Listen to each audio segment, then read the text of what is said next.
وقال نسوة في المدينة امرأة العزيز تراود فتاها عن نفسه قد شغفها حبا إنا لنراها في ضلال مبين فلما سمعت بمكرهن أرسلت إليهن وأعتدت لهن متكأ وآتت كل واحدة منهن سكينا وقالت اخرج عليهن فلما رأينه أكبرنه وقطعن أيديهن وقلن حاش لله ما هذا بشرا إن هذا إلا ملك كريم قالت فذلكن الذي لمتنني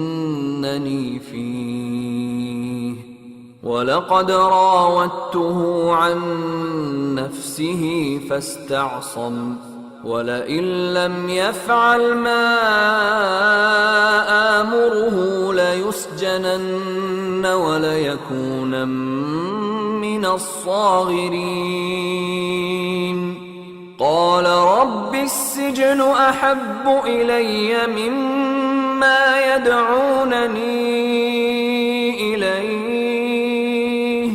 وإلا تصرف عني كيدهن أصب إليهن وأكن من الجاهلين فاستجاب له ربه فصرف عنه كيدهن إنه هو السميع العليم ثم بدا لهم من بعد ما رأوا الآيات ليسجننه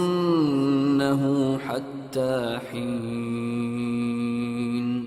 اور شہر میں عورتیں گفتگویں کرنے لگیں کہ عزیز کی بیوی اپنے غلام کو اپنی طرف مائل کرنا چاہتی ہے اور اس کی محبت اس کے دل میں گھر کر گئی ہے،